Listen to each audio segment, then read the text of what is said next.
ॐ श्रौत्रार्हन्ति जनिर्गुणैर्महर्षिभिरहृदिवन्तोऽष्टूयमानोऽप्यगुणो विजयते पूर्वार्धे कथितास्तुर्यपञ्चमाध्यायवर्तिनः प्रत्यया अथ कथ्यन्ते तृतीयाध्यायगोचराः। नमः सर्वेभ्यः श्रोतृभ्यः भवद्भ्यः। अस्माभिः गतपाठे यत् पठितं तद् एकवारं स्मरामः। वयं वैयाकरणसिद्धान्तकौमुदी इत्याख्यस्य ग्रन्थस्य तत्र पूर्वकृदन्तप्रकरणं पठन्तः स्मः। प्रकरणस्यास्य अस्माकं क्रमे तत्र 24तमः पाठः गतपाठः प्रवृत्तः। अस्मिन् पाठे तत्र सर्वादौ वयं सूत्रं पठितवन्तः। नाम सूत्रद्वयं विगतपाठे यदारब्धं निष्ठाशीं स्विदिमिति क्षुदिदृशः अपि च विभाषा भावादिकर्मणोः, एतत् सूत्रद्वयसम्बद्धानि उदाहरणानि गते पाठे आदौ चर्चितानि। तत्रापि विशेषेण विभाषा भावादिकर्मणोः इत्यत्र स्विद्यतेस्तु स्विदितः इत्येव। इमिदा इक्ष्विदा दिवादौ भ्वादी च दिवादी भ्वादी च इत्यत्र उक्तं। ततः प्रमेदितः प्रमेदितवान्, प्रक्ष्वेदितः प्रक्ष्वेदितवान्, तदेव मिद क्षिद इत्यादयः धातवः ये तत्र निष्ठाशीं स्विदिमिति इत्यत्र पठिताः तत्सम्बद्धानि अन्यानि अपि उदाहरणानि सविकल्पानि इमानि अस्माभिः पठितानि। प्रदर्शितः प्रदर्शितवान्, दर्शितं तेन, प्रत्युदाहरणं तु प्रस्विन्नः प्रस्विन्नं तेन इत्यादि अस्माभिः तत्र दृष्टं।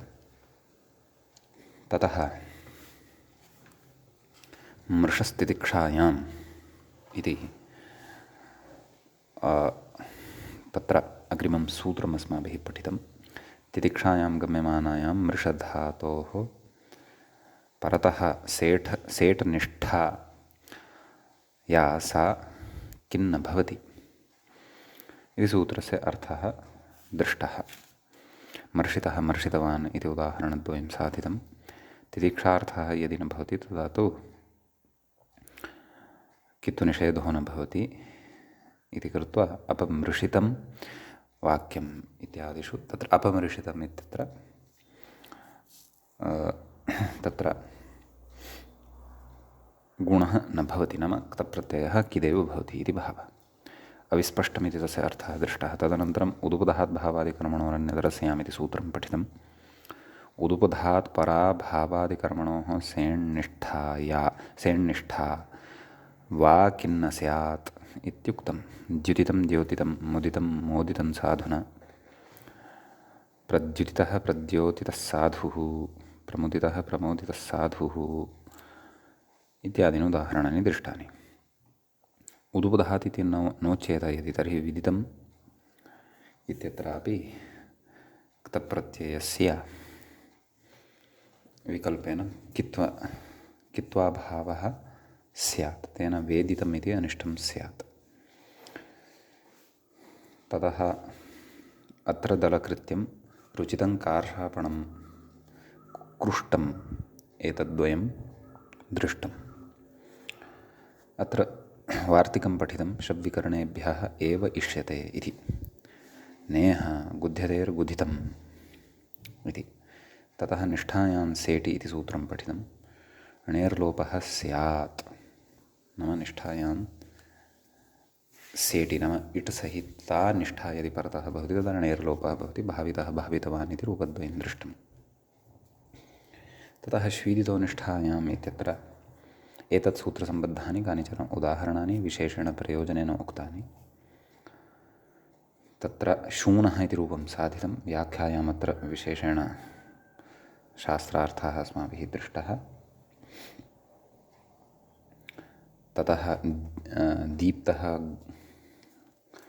दीपधातोः दीप्तः दिपीधातोः दीप्तः नाम ईदितधातोः। गुः इति ऊदितः गूढः नाम शुकः किति इत्येतस्य इदम् उदाहरणं। वनु इत्येतस्य वतः, तनु इत्येतस्य ततः, पुनः पतित् इति प्रयोगविषये विशेषः दृष्टः। तत्रोक्तं पतेः सनि वेट्कत्वात् इडभावे प्राप्ते द्वितीयाश्रितात् इति सूत्रे निपातनात् इट् भवति इति एकः प्रकारः। सेसिचिति वेट्त्वात् सिद्धे कृन्तत्यादीनां तत्र ईदित्वेन अनित्यत्वज्ञापनात् वा इति सिद्धान्तान्तरम् अथवा उपायान्तरं पतित इति रूपे इडागमस्य साधनाय आश्रितं। तेन तत्र प्रयोगान्तराणि अपि साधितानि। तेन धावितम् अभिराजधीया इत्यादि सिद्ध्यति इत्युक्तम्। ततः यस्य विभाषा इत्यत्र एकाच् इत्येव भवति इति कृत्वा दरिद्रा इति धातोः यस्य विभाषा इत्यनेन क्ते प्रत्यये परतः इटः निषेधः न भवति। दरिद्रितः इति इडागमः भवत्येव, यतः अयं धातुः अनेकाच् वर्तते। अतः यस्य विभाषा इत्येतस्य प्रवृत्तिः अनेकाच् धातुषु न भवति इति विशेषः अत्र दृष्टः। गतपाठस्य अन्ते व्याख्यायाः पङ्क्तयः इत्थमासन्। कृतिछेदने श्रुतिहिंसाशन्थनयोः नृतिगात्रविक्षेपे येषाम् ईदित्वं श्वीततः निष्ठायामिति इण्निषेधार्थमिति वक्तव्यम्। तत्तु न भवति। येषां सेसिचि कृतच्युतच्युतच्युतः इति सकारादौ वेट्कतया यस्य विभाषा इत्येव निष्ठायां नित्यम् इण्निषेधसिद्धेः। ततश्च येषाम् ईदितकरणात् यस्य विभाषा इति इण्निषेधस्य अनित्यत्वं विज्ञायते। एवञ्च कृतादीनां यस्य विभाषा इति इण्निषेधस्य अभावसम्भावनायां श्वीदितः इति इण्निषेधार्थम् ईदित्वम् अर्थवत्। तथा च पतितशब्दे यस्य विभाषा इति अनित्यत्वात् न भवति इत्यर्थः। तेनेति यस्य विभाषा इत्यस्य अनित्यत्वज्ञापनेन इत्यर्थः। धावितमिति स्वरति सूति इति धूयो वेटकत्वेपि यस्य विभाषा इति इणन्निषेधः नेति भावः। ननु दरिद्रा धातोः तनिपतिदरिद्राणामुपसङ्ख्यानम् इति सन्निवेटकत्वात् यस्य विभाषा इति निष्ठायां निषेधः स्यात् इत्यत आह यस्य विभाषा इत्यत्र इति एतावत् पर्यन्तः व्याख्याभागः अस्माभिः गते पाठे स्पृष्टः। अयं तावत् अस्मत्क्रमे चतुर्विंशः पाठः पूर्वकृदन्तप्रकरणस्य प्रवृत्तः अभूत्। अधुना तावत् अस्माकं क्रमे पूर्वकृदन्तप्रकरणस्य पञ्चविंशः पाठः आरब्धः भवति। अत्र इदानीम् अग्रिमं सूत्रम् अस्माभिः पठनीयं वर्तते। व्याख्याता कथयति क्षुब्धस्वान्त। मूले पश्यामश्चेत् क्षुब्धस्वान्तध्वान्तलग्नं लिष्टविरुद्धफाण्टबाढानिं मन्थमनस्तमःसक्ता विस्पष्टस्वरानायासभृशेषु इति अस्ति सूत्रम्। सूत्रे द्वे पदे स्तः। तत्र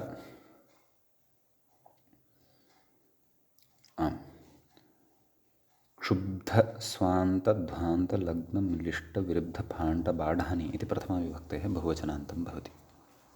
मन्थमनस्तमः सक्ता विस्पष्टस्वरानायासभृशेषु इति च सप्तम्यन्तं सप्तमीविभक्तेः द्विवचनान्तं पदं भवति।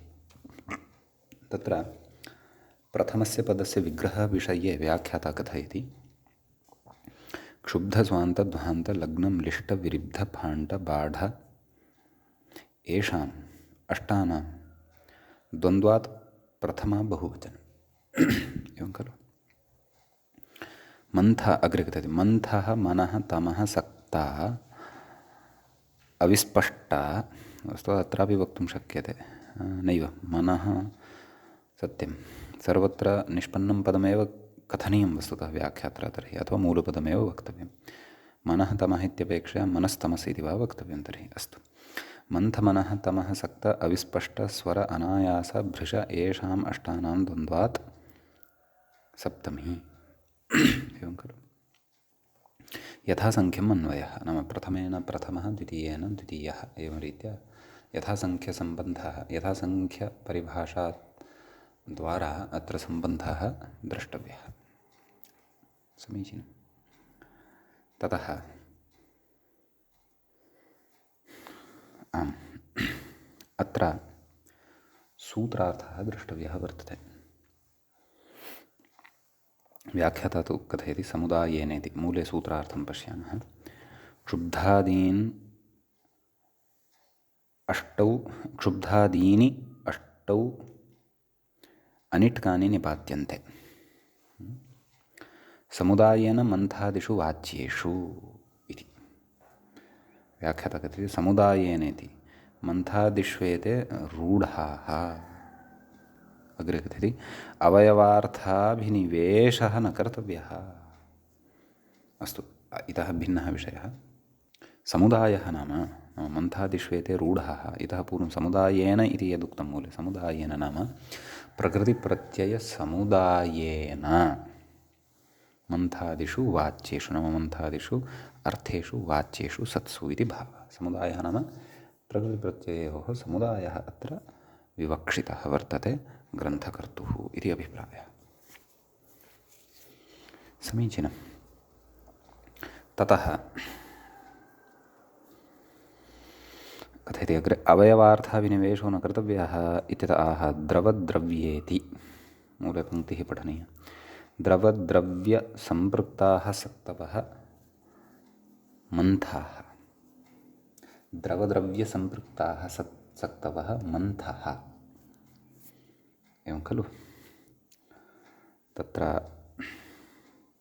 व्याख्याता कथयति अत्र याज्ञिकप्रसिद्धिरेव शरणी कर्तव्यः। एवं खलु। नाम तररद्रव्येण संस्पृष्टः सत्तुः क्षन्तव्यः सक्तुः अथवा तादृशपदार्थविशेषः सः मन्थः। अपि च वस्तुतः प्रकृते मन्थ इति शब्दः अकारान्ततया दृश्यमानः वर्तते। अस्माभिः तु मथिन् इति शब्दस्य पथिमथि ऋभुक्षामातितर् मन्थाः मन्थानो मन्थाः मन्थानः इत्यादयः प्रयोगः साधितः, परन्तु अकारान्तः अपि अयं शब्दः वर्तते। तस्य द्विविधः अर्थः अस्ति इति उच्यमानं वर्तते। एकं तु द्रव्यसम्पृक्ताः सक्तवः मन्थाः नाम तत्र द्रवेण द्रव्येण नाम तरलेन द्रव्यविशेषेण सम्पृक्ताः भवन्ति ये सक्तवः, ते सक्तवः मन्थपदवाच्याः भवन्ति इत्युच्यते। मन्थनदण्डश्च इति अग्रे तस्य मन्थनक्रियायाः दण्डविशेषः सोऽपि मन्थः इत्युच्यते। व्याख्याता कथयति वैशाखमन्थमन्थानो मन्थदण्डके इत्यमरः। तर्हि पश्यन्तु, वैशाखः मन्थः मन्थानः मन्थाः एतावन्ति पदानि मन्थदण्डकार्थे प्रयुज्यन्ते अमरकोशे। तर्हि प्रकृते मूले किम् उच्यमानं वर्तते? प्रकृते मूले तु मन्थ इति अकारान्तस्य शब्दस्य द्विविधः अर्थः उच्यमानः वर्तते। मन्थनदण्डोऽपि अपि च द्रवद्रव्यसम्पृक्ताः सक्तवः ये भवन्ति तेऽपि मन्थपदवाच्याः भवन्ति इति उच्यते। अग्रे कथयति क्षुब्ध इति मूले पश्यन्तु। क्षुब्धो मन्थश्चेत् स्वान्तं मनः इति कथयति। तत्र प्रथमः शब्दः अस्ति खलु क्षुब्ध इति। कथयति क्षुभसञ्चलने अस्मात् क्तः नाम अयं धातुः इड सेट् अस्ति, अतः इडभावः निपात्यते नाम इटः अभावः अत्र निपात्यते। झषस्तथोर्धोधः इति धः जष्ट्वम् एवं खलु। अतः तत्र क्षुब्धा जष्टुम् अर्थात् भकारस्य धातोः यः भकारः तस्य भकारस्य बकारः क्षुब्धा एवं खलु। क्षुब्धः मन्थः चेत् स्वान्तं मनः नाम इदानीं स्वान्तिति अपरम् उदाहरणम् आरब्धवान् अस्ति ग्रन्थकारः। तच्च मनसः अर्थे निपात्यते। उक्तं खलु क्षुब्धादीनि अष्टौ अनिट्कानि निपात्यन्ते समुदायेन मन्थादिषु वाच्येषु। नाम क्षुब्धादीनां मन्थादयः अर्थाः वाच्याः यदा भवन्ति तदा एतेषाम् अनिट्कानां निपातनम् अवगन्तव्यम् इति भावः। एवं खलु। अस्तु,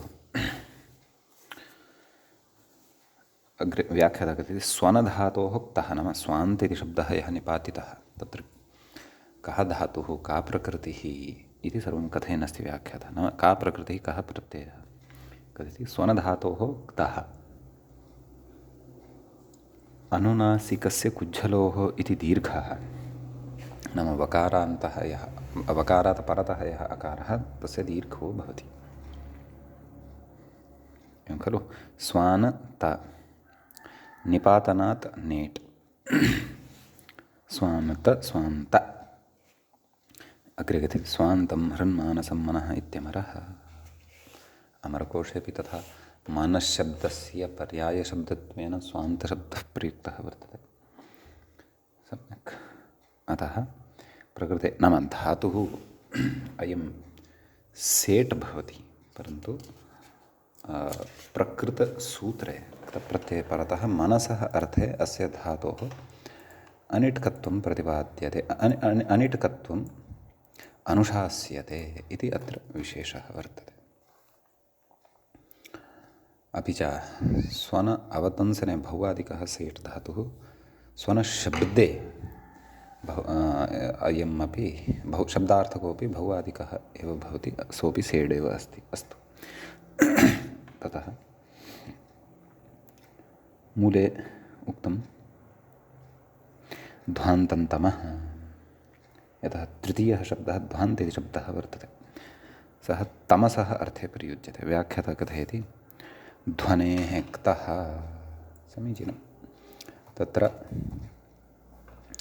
ध्वन इति शब्दः ध्वन इति धातुः शब्दार्थकः भ्वादिगणे भवति सेट् अस्ति सः। व्याख्याता कथयति ध्वनेः क्तः अपि च ध्वन इति धातुः शब्दार्थकः इति उक्तमेव मया। अग्रे कथयति अनुनासिकस्य गुज्झलोः इति दीर्घः तेन दीर्घः भवति। अतः तत्र नाम वकारात् परतः यः अकारः तस्य दीर्घः भवति ध्वान्त इति जायते। व्याख्याता कथयति अंधकारो स्त्रियां ध्वान्तं तमिस्रं तिमिरं तमः इति कोशस्य उदाहरणम् अथवा कोशस्य वाक्यम् अत्र लिखन् अस्ति। नाम ध्वान्त इति शब्दः तमोर्थे प्रयुज्यते। सम्यक्। अग्रे शब्दः दृश्यते चतुर्थः शब्दः लग्न इति शब्दः। चतुर्थश्च अर्थः वर्तते सक्त इति अर्थः द्वितीयपदे। अतः तत्र व्याख्याता कथयन् अस्ति लग्नं सक्तम् इति। मूले पश्यन्तु लग्नं सक्तम्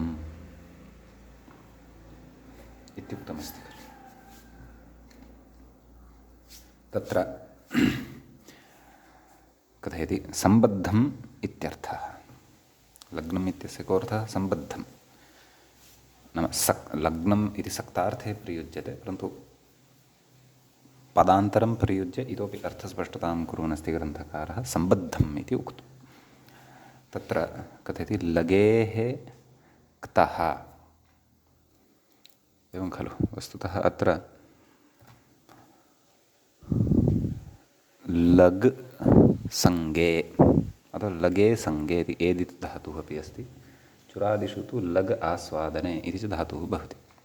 भौवादिकश्चेत् तर्हि सेट् अस्ति सः चौरादिकोऽपि सेडेव अस्ति व्याख्यातः इडभावः नाम आर्धातुकसेडबलादेः तेन इट् प्राप्तः परन्तु एतेन इडभावः निपात्यते समीचीनं तर्हि लग् तकारस्य नकारः व्याख्यातः कथयति तत्र हृदाभ्यां परत्वाभावात् कथं निष्ठानत्वम् इत्यतः निष्ठानत्वमपि निपातनादिति मूले उक्तं खलु नाम लग्न इत्यत्र तकारस्य नकारः अपि निपात्यते मूले उक्तं निष्ठानत्वमपि निपातनात् नाम निपातनात् सिद्ध्यति इति अर्थः समीचीनम् अग्रे मूले म्लिष्टम् अविस्पष्टम् इति व्याख्यातः कथयति म्लिष्टम् अविस्पष्टमिति तत्र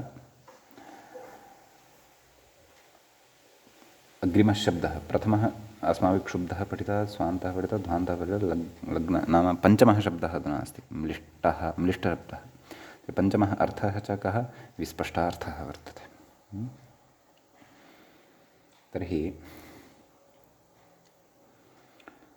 म्लिष्ट इत्यत्र कथयति व्याख्यातः इडभावे व्रश्च इति शः परन्तु अत्र धातुः कः इति चेत् म्लिष्टम् अविस्पष्टं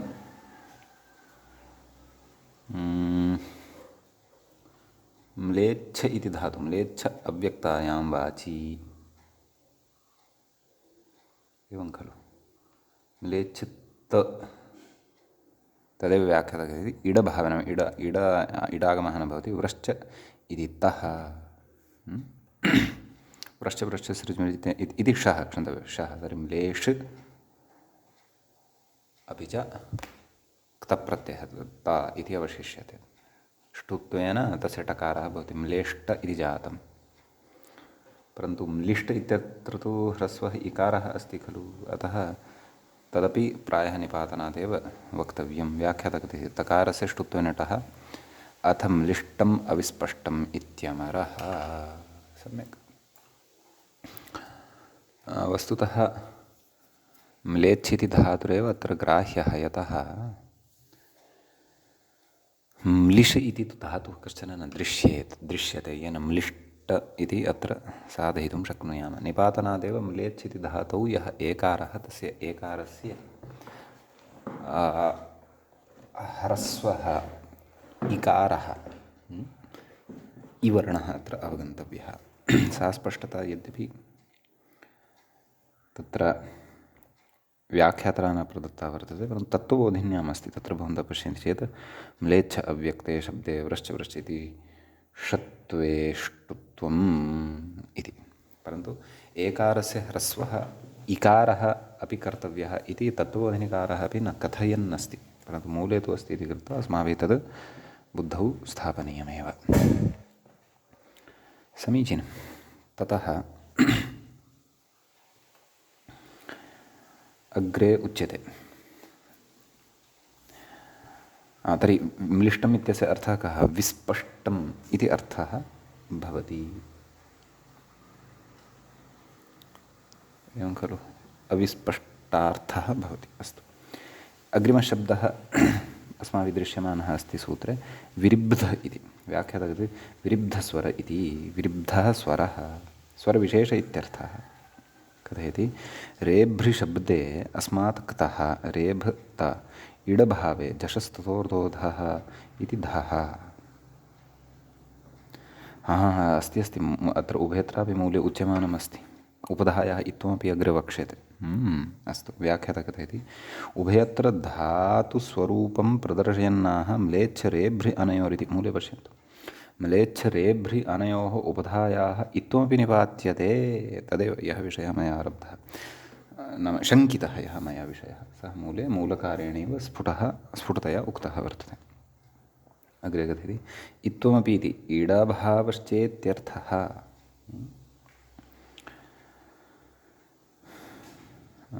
इत्वम् अपि नाम तर्हि अपि न इडभावोऽपि इति भावः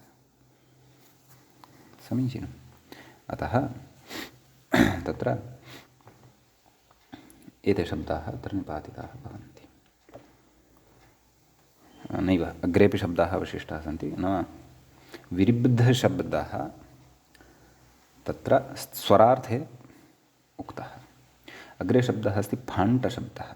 व्याख्याता कथयति फाण्टमिति मूले उक्तं खलु, फाण्टम् अनायाससाध्यः कषायविशेषः। मूले अर्थः कः उक्तः? फाण्ट इत्येतस्य अर्थः कः इति चेत् तत्र स्वर अनन्तरमस्ति अनायास। फाण्ट् इति अनायासार्थे शब्दः प्रयुज्यते इति। परन्तु व्याख्यात्रा अथवा ग्रन्थकारेण अत्र इतोपि अर्थविस्तारः क्रियमाणः अस्ति, तद् द्रष्टव्यम्। आदौ फाण्ट् इत्येतस्य सिद्धेः विषये कथयति। किं कथयति? फण क्त, फणधातोः क्तप्रत्ययः, फणेः क्तः इति कथयति खलु। इडभावः नाम इडभावः भवति। अग्रे कथयति निष्ठा तस्य टत्वञ्च निपात्यते।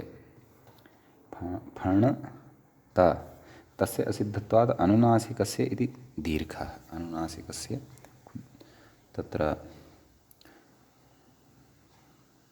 एतेन अनुनासिकस्य कुज्झलोः इति इत्यनेन सूत्रेण उपधः दीर्घः भवति। अतः फाण्ट फाण्ट कोऽर्थः? अनायासकृतं फाण्टम् इत्यमरः।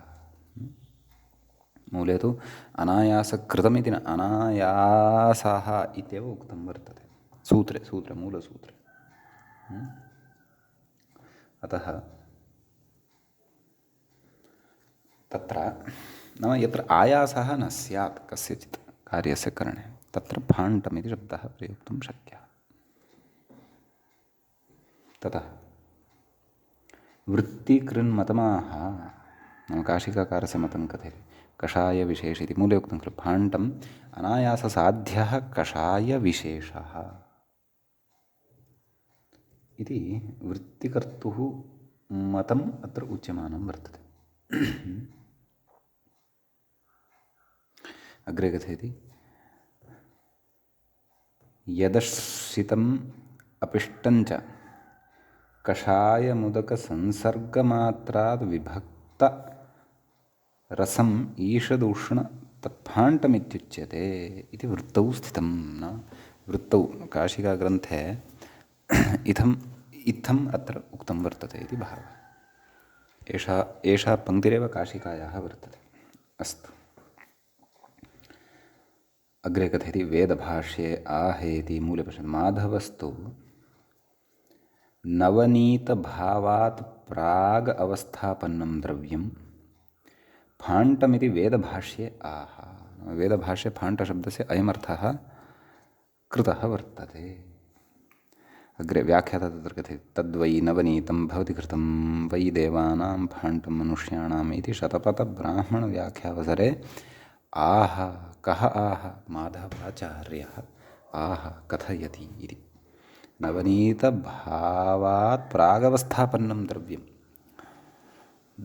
नाम दधि सदृशम् अथवा दधि एव, अथवा दध्नः यदा मन्थनं कुर्मः तदा नवनीतस्य जायमानत्वात् पूर्वं या स्थितिः तत्र भवति सा फाण्टपदवाच्या भवति इति माधवस्यापि मतान्तरमत्र उक्तं वर्तते। ततः मूले अग्रिमशब्दः अन्तिमश्च शब्दः भवति बाढ इति शब्दः। अर्थः च अन्तिमः भवति भृशार्थः। अतएव अग्रे उच्यते मूले व्याख्यायाञ्च बाढं भृशम् इति। व्याख्याता कथयति बाह्रि प्रयत्ने धातुः कः? बाह्र रिदित् धातुः प्रायः। अस्मात् कृतः इडभावः इटः अभावः ढत्व धत्व ष्टुत्व ढलोपाः निपात्यन्ते। ढत्वादयः तु भवन्त्येव, परन्तु इटः अभावः अत्र मुख्यतया प्राधान्येन निपात्यते इति भावः। समीचीनं। ततः अग्रे कथयति अन्यत्रत्विति। अन्यत्र तु क्षुभितम् एवं खलु। नाम एते अष्टौ अपि शब्दाः अष्टसु अर्थेषु इड्रहिताः निपातिताः उक्ताः। इदानीम् इतः अन्यत्र नाम एते अर्थाः न भवन्ति यदा विवक्षिताः। येषाम् अपेक्षया भिन्नाः अर्थाः ये भवन्ति तत्र तु इडागमः भवत्येव। व्याख्याता कथयति मन्थादेर्वाच्यत्वाभावः भावे इत्यर्थः। तत्र उक्तमेव अन्यत्र तु क्षुभितम् अग्रे कथयति धृषिष्यसि नैव। एतत्तु अग्रिमं सूत्रमेव आरब्धं वर्तते, परन्तु ततः पूर्वं मूले इतोपि विचाराः अन्ये सन्ति। किमुच्यते? क्षुब्धो राजा इति तु आगमशास्त्रस्य अनित्यत्वात्। नाम आगमशास्त्रं किं? प्रकृते पाणिनीयशास्त्रे ये आगमाः वर्तन्ते, प्रकृते इट् इत्यपि कश्चन आगमः खलु। अतः एषा परिभाषा एव अस्ति काचित्, का आगमशास्त्रस्य अनित्यत्वम् अथवा न्यायः। सम्यक् आगमशास्त्रः शास्त्रम् अनित्यतया प्रवर्तते, लक्ष्यानुसारेण प्रवर्तते। अतः प्रकृते अपि नाम तत्र मन्थार्थः नास्ति चेदपि आगमशास्त्रस्य अनित्यत्वात् राजार्थे क्षुब्ध इत्यत्र इडागमः न भवति इति तत्र उच्यते। एवमेव स्वान्तिति न स्वनितं, ध्वान्तिति न ध्वनितं, लग्न इति न लगितं, तत्र म्लिष्ट इति न म्लेच्छितं, विरुब्ध इति न विरेभितं, फाण्ट् इति न फणितं, बाढ इति न बाहितम्। एते इड्रहिताः एव प्रयोगाः भवन्ति यदि क्रमशः मन्थादयः अर्थाः गम्यमानाः न सन्ति इति भावः। अत्र विशेषः नास्ति इति कृत्वा तत्र व्याख्यात्रा अत्र किमपि नोक्तम्। समीचीनम्। इति अयं कश्चन विशेषः क्षुब्धस्वान्तेत्यस्मिन् सूत्रे क्षुब्धस्वान्तेत्यादि सूत्रे भवति। समीचीनम्। इदानीम् अग्रे वयं पश्यामः। अग्रे तत्र सूत्रं दृश्यते, व्याख्याता इङ्गितं करोति धृषिषसि। ततः पूर्वमुक्तवान् मन्थादेर्वाच्यत्वाभावेति। अस्तु, तत्तु पठितं। धृषिषसि मूले सूत्रं पश्यामः। धृषिषसि वैयात्ये इत्यस्ति। साक्षात् क्षुब्धस्वान्तेति सूत्रसमनन्तरमेव इदं सूत्रं तत्र पठ्यते। तत्र धृषिषसि इति प्रथमाविभक्तेः द्विवचनान्तं पदं भवति। वैयात्ये इति च सप्तम्यन्तं, सप्तमीविभक्तेः एकवचनान्तं पदं भवति। धृषिश्च शसिश्च धृषिषसि एवम् इतरेतरयोगद्वन्द्वः अत्र भवति। वैयात्यम् इत्येतस्य अर्थं कथयति व्याख्याता। वियातः अविनीतः। वियातो नाम अविनीतः, अविद्यमानः विनीतभावः यस्मिन्, तस्य भावः वैयात्यं। नाम तस्य नाम कस्य? वियातस्य। वियातः च नाम कः? अविनीतः।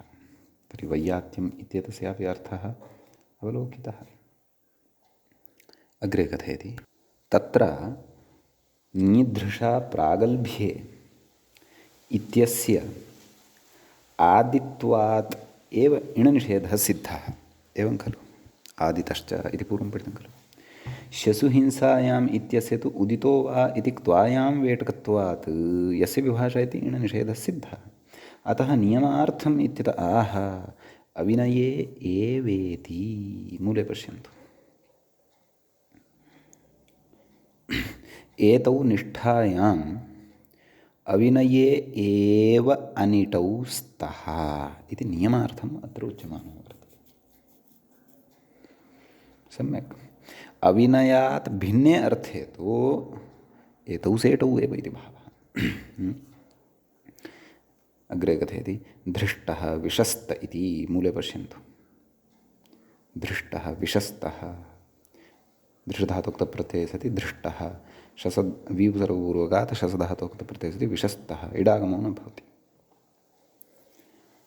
कथयति अविनीत इत्यर्थः। उभयोः अर्थः कः? अविनीतः। धृष्टः विशस्तः नाम अविनीतः। अन्यत्रेति मूले अन्यत्र धर्षितः विशसितः। अन्यत्र नाम व्याख्याता कथयति वैयत्याभावे इत्यर्थः। एवं खलु? तर्हि धर्षितः नाम प्रगल्भः इत्यर्थः। ईदृशा प्रागल्भ्ये इत्युक्तं खलु। एवमेव विशसितः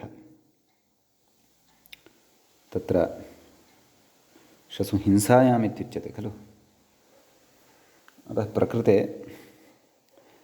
वैयात्यात् भिन्नार्थः भवति इति भावः। तद् व्याख्याता कथयति धर्षित इति बलात् कृतः इत्यर्थः। ओहो, अत्र एतादृश अर्थः स्वीक्रियमाणः अस्ति।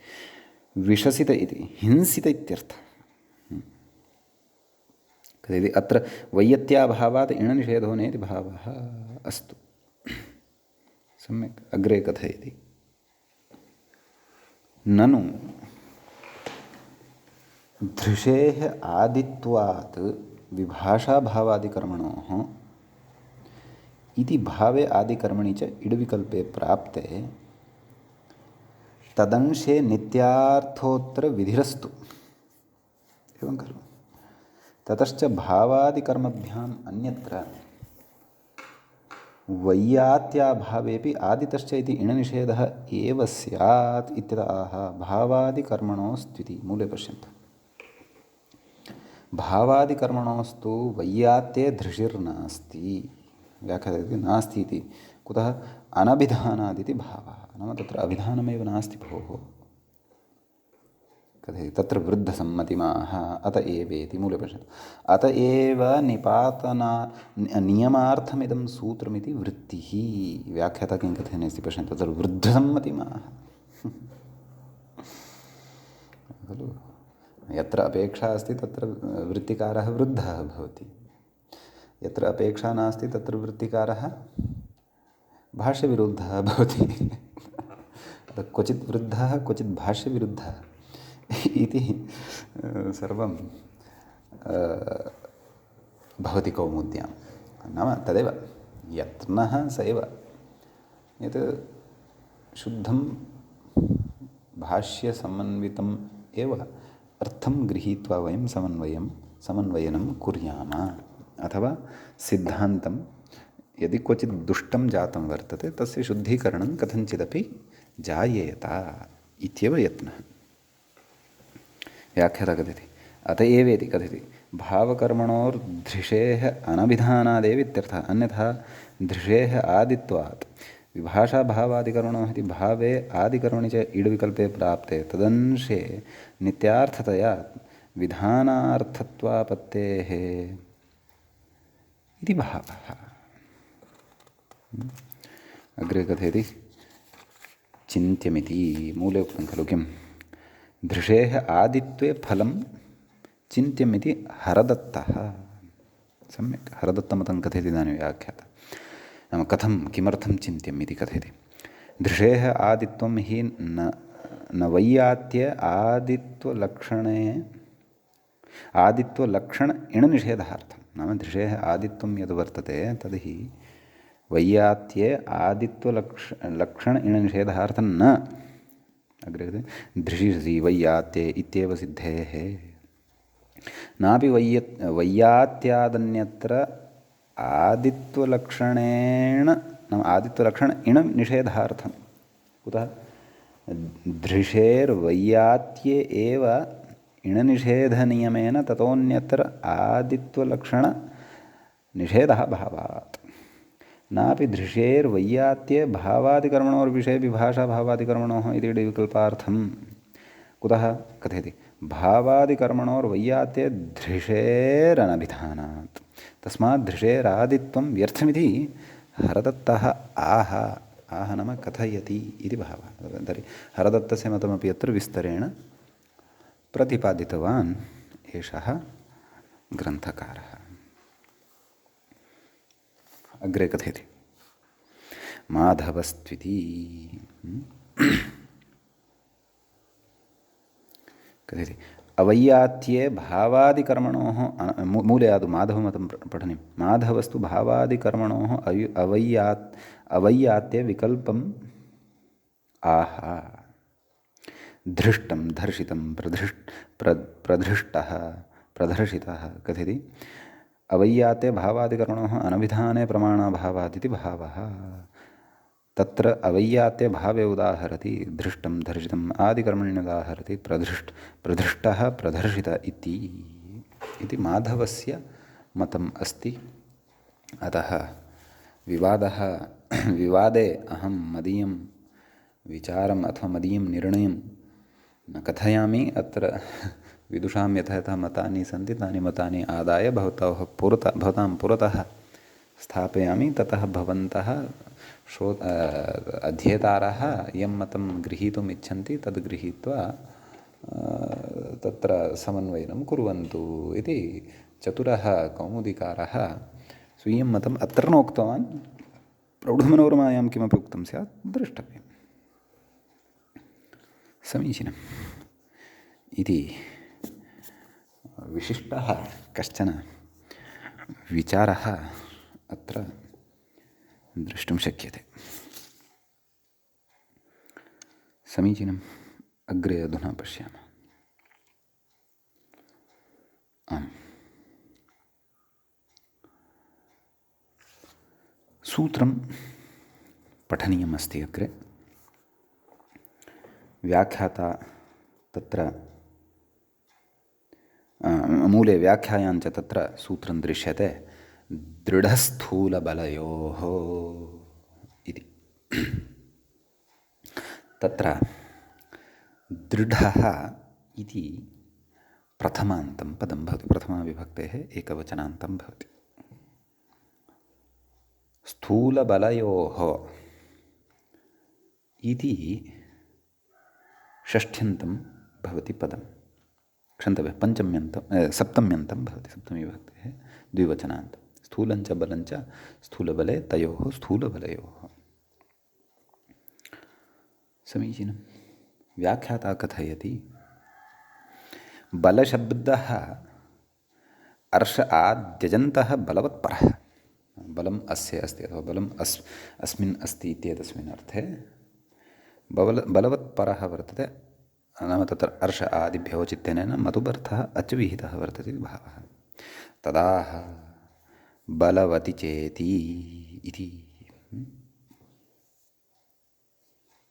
एवं खलु मूले सूत्रार्थः द्रष्टव्यः। बलवति स्थूले बलवति च निपात्यते कः दृढशब्दः इति भावः। समीचीनं। व्याख्याता कथयति तस्येति मूले द्रष्टव्यम्। इह दृह दृही वृद्धौ इति धातुद्वयं स्वीकृतवान् अस्ति।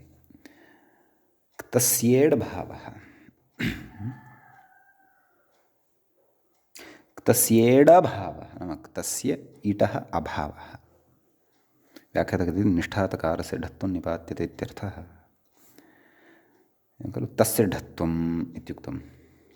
अग्रे स्थूले बलवति हस्य लोपः। व्याख्याता कथयति हस्य लोपः निपात्यते शेषः। दृह अथवा दृहि इति धातोः यः आकारः तस्य लोपः निपात्यते। इदितो न लोपश्च। इदित् धातुः यदि स्वीकर्तव्यः तर्हि तस्य तु नकारस्य लोपः अपि निपातनीयः। व्याख्याता कथयति इदित् इति अनिदितः तु न लोपः सिद्ध एव इति भावः। एवं खलु। अनिदित यः धातुः तस्य तु न लोपः सिद्धः एव। परन्तु इदिति यदि धातुः तस्य तु निपातनेन अत्र लोपः वक्तव्यः यदि तस्मिन् धातौ नकारः अस्ति तर्हि। समीचीनम्। इदानीं प्रकृते तर्हि दृढः इति प्रयोगः साधितः खलु। ततः अनन्तरं किं कथनमस्ति, दृहितो दृङ्हितोऽन्यः।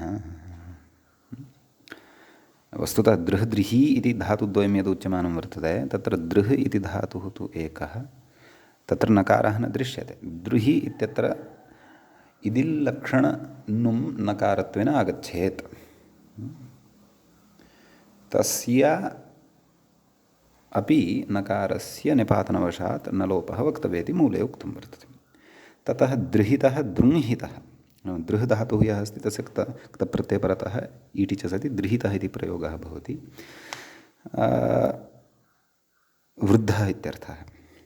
दृङ्हितः इत्यत्रापि इडागमे सति नुमागमे च सति दृङ्हितः इति प्रयोगः भवति, परन्तु अत्र स्थूलबलार्थः न भवति, अन्यः कश्चन वृद्धाद्यर्थः भवेत्। अतः वृद्ध्यर्थकः दृह् धातुः दृहि इति धातुः च वर्तते इति भावः। समीचीनम्। अत्र कश्चन विचारः उच्यमानः अस्ति उद्ग्रन्थस्थः व्याख्यात्रा अग्रे। तं विचारं सकृत् पठामः, पठित्वा अग्रे पश्यामः किं सूत्रम् अस्ति इति। कथयति, ननु हस्य ढत्वे कृते, नाम अयं विचारः दृढस्थूलबलयोः इत्येतस्मिन् विषये एव उच्यमानः वर्तते। ननु हस्य ढत्वे कृते झषस्तथोर्धोधः इति तकारस्य धत्वे तस्य ष्टुत्वेन ढत्वे ढोढे लोपः इति ढलोपे दृढ इति सिद्धम्। ततश्च इडभाव एव निपात्यतां, न तु हकारलोपो ढत्वञ्चेति चेत् मय्यवम्। चेत् एतदनन्तरं यः पूर्णविरामः अस्ति सः अपसारणीयः, तत्र अर्धविरामः स्थापनीयः इति चेत् मय्यवम्। तथा न कुतः तद् अग्रे उच्यते। तथा हि सति द्रढियान् इत्यादौ ढलोपस्य असिद्धत्वेन ऋकारस्य संयोगपरतया लघुपरत्वाभावात् रऋतो हलादेर्लघोः इति रभावो न स्यात्।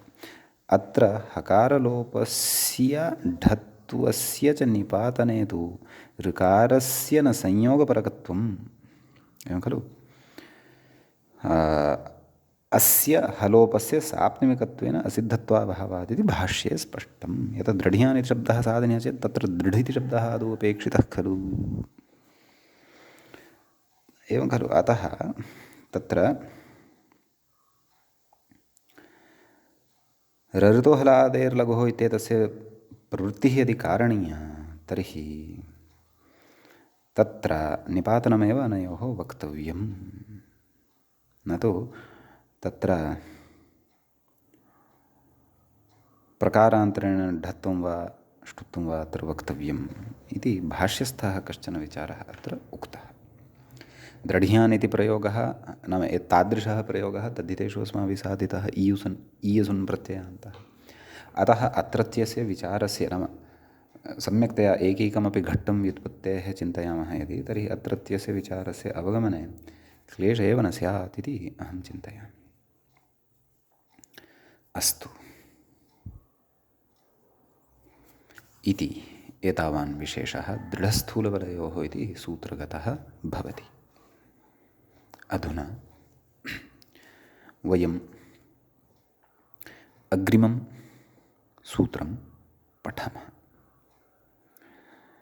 अग्रे सूत्रं दृश्यते मूले व्याख्यायां च प्रभौ परिवृढः इति।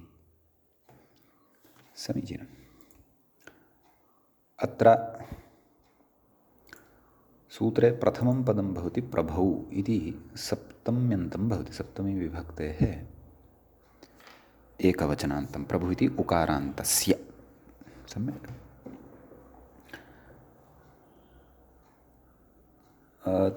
परिवृढः इति प्रथमान्तं प्रथमविभक्तेः एकवचनान्तं भवति।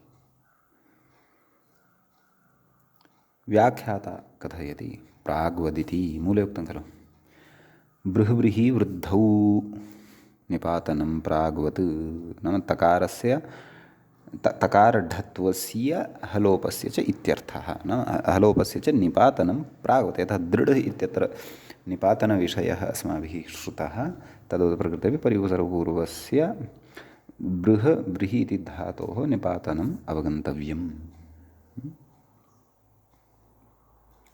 तर्हि सूत्रे तु परिवृढः इत्युच्यते, धातुः तु बृहि इति उच्यमानः अस्ति चेत् भवयोरभेदपक्षः स्वीकर्तव्यः।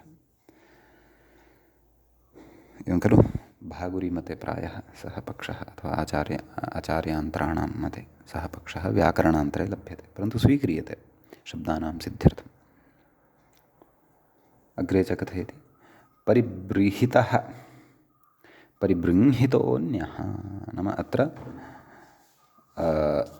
तत्र प्रभ्वर्थः नास्ति। प्रभ्वर्थस्तु परिवृढशब्दस्य एव भवति इति भावः। नाम इड्रहितस्य परिसरपूर्वस्य एव भवति। इटासहितस्य तु परिबृहितः परिबृंहितः इत्येतस्य तु प्रभुभिन्नार्थः भवति इति भावः। एवं खलु। ततः इदानीम् अग्रिमं सूत्रं वयं पश्यामः। तत्र व्याख्याता कथयति कृच्छ्रगहनयोः, मूले पश्यामश्चेत् कृच्छ्रगहनयोः कषः कृच्छ्रगहनयोः कषः इति भवति अग्रिमं सूत्रं। साक्षात् प्रभुपरिवृढः इत्यस्मात् अनन्तरम् अव्यवहितमेव इदं भवति सूत्रं। तत्र सूत्रे कृच्छ्रगहनयोः इति एकं प्रथमं पदं भवति। इदं सप्तमी विभक्तेः द्विवचनान्तं भवति। परिवृढः क्षन्तव्यः कषः इति तु पञ्चम्यन्तं, पञ्चमी विभक्तेः एकवचनान्तं भवति। तत्र व्याख्याता कथयति कृच्छ्रशब्दः दुःखे तत्कारणे च वर्तते।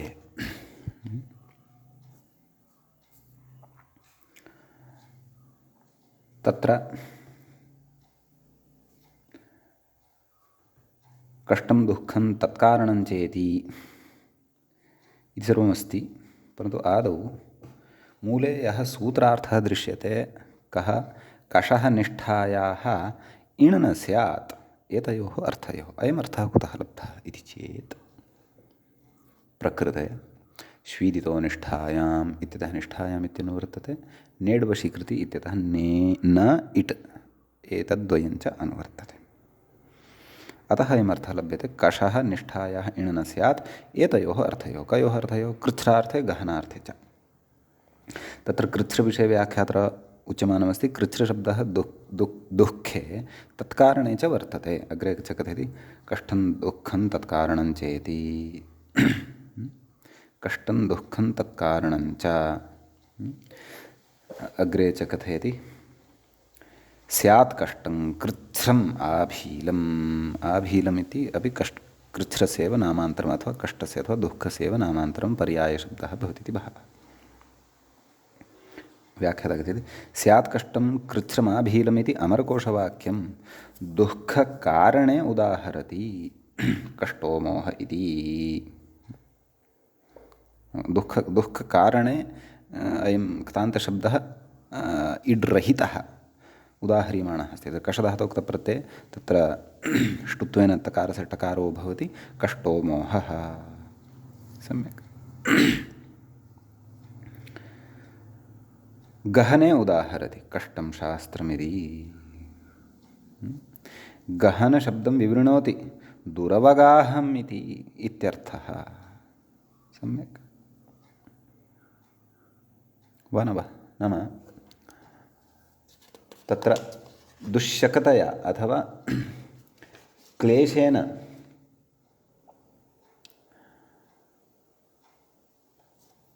तत्र अवगाहनं जायते।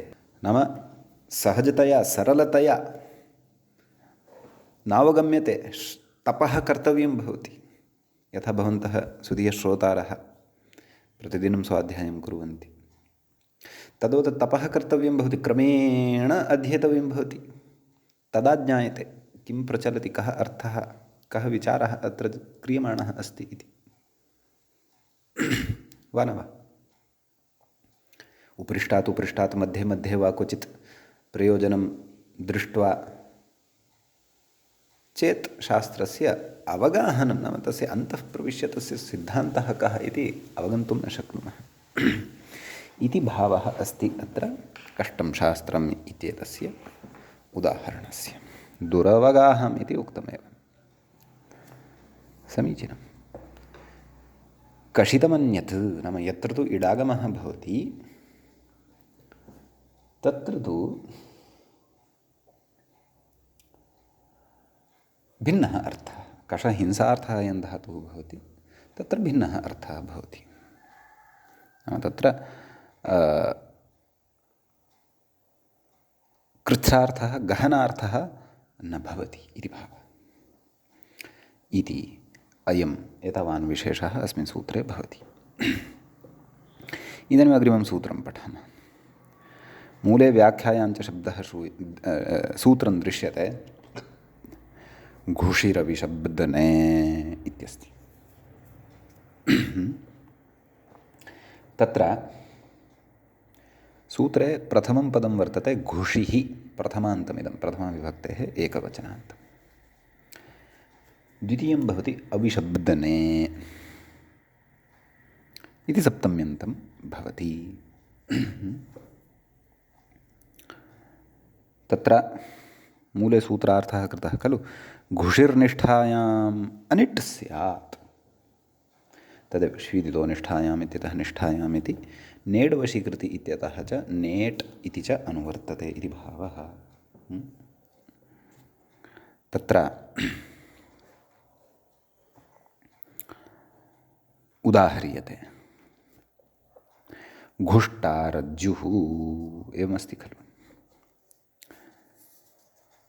तत्र अविशब्दनं नाम किम् इत्यपि अवगन्तव्यं खलु।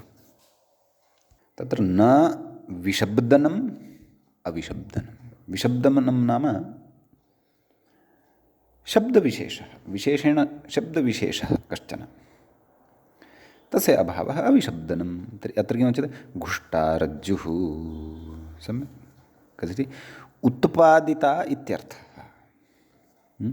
आयामितेति वा, एवं खलु। नाम यस्याः उत्पादनं क्रियमाणमस्ति तस्याः वयनक्रियया वा अथवा निर्माणक्रियावेलायां वा तत्र शब्दनं किमपि, विशब्दनं किमपि न जायमानम् अस्ति। अथवा किमुक्तम्, आयामिता इति नाम विस्तारिता। व्याख्याता कथयति, शब्देन अभिप्रायप्रकाशनं विशब्दनम्, अधुना कथयन् अस्ति अर्थः।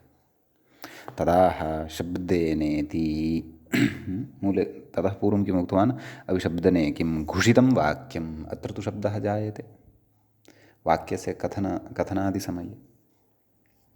अतः तत्र तु इडागमः भवत्येव, परन्तु घुष्टा, घुषधातोः क्तप्रत्यये परतः तत्र इडागमः यदि न भवति तदा तत्र